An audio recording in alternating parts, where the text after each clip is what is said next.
Hello, today we are asking the question, what is the worst car you can buy at the start of Gran Turismo? The only criteria is that each car must be affordable with the 10,000 Gran Turismo credits that you receive at the start of the game. Each car will be tested in a 400 meter sprint and then in a competitive 2-lap race. Ideally, your first car should have you winning tournaments right away to make money fast, as opposed to watching taillights in last place. Up first we have the Nissan Premiere with 147 horsepower.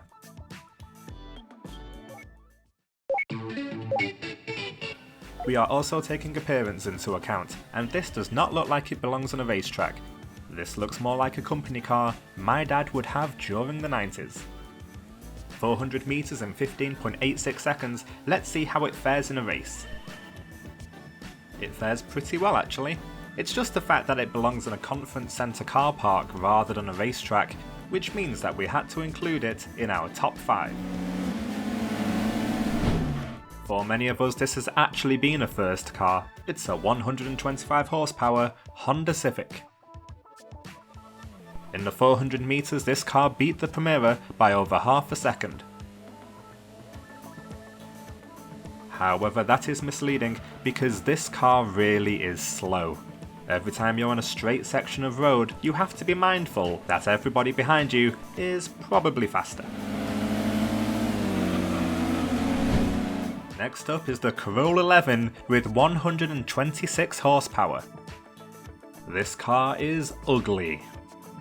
In the 400 meters, this car just beats the Premiere by 0.03 of a second. However, unlike the Premiere, the Corolla 11 has a turning circle of a cruise ship. It's slow, it can't turn, the rear's ugly, this one's a no-go.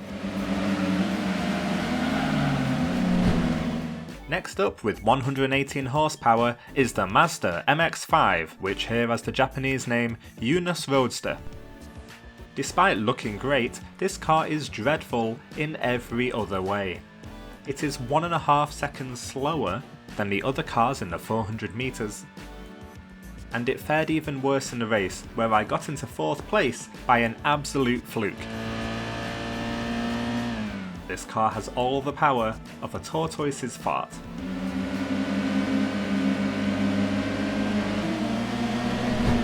And so we move on to the worst car you can buy at the start of the game. It is in fact the Nissan Silvia S13.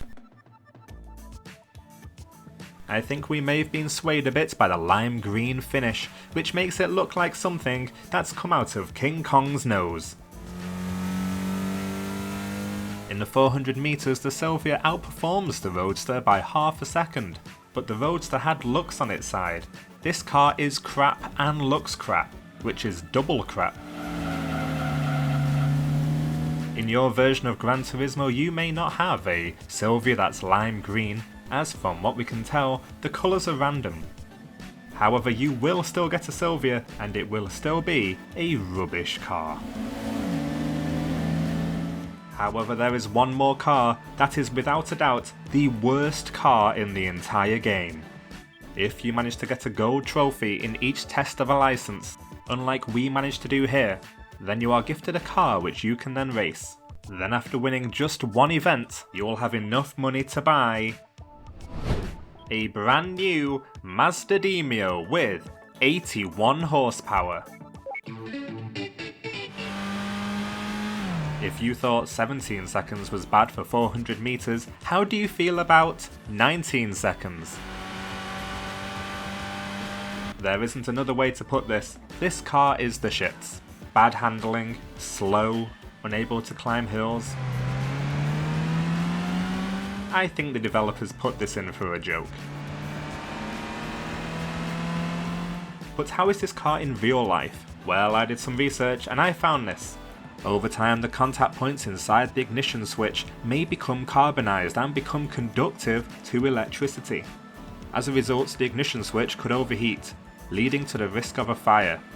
The recall concerns vehicles which have been produced between 1996 and 1999.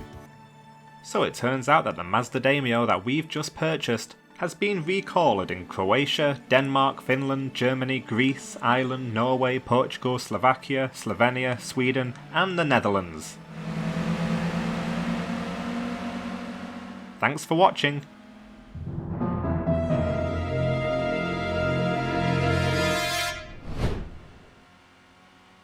For more videos like this, make sure to subscribe and hit the bell to make sure you don't miss any videos in the future.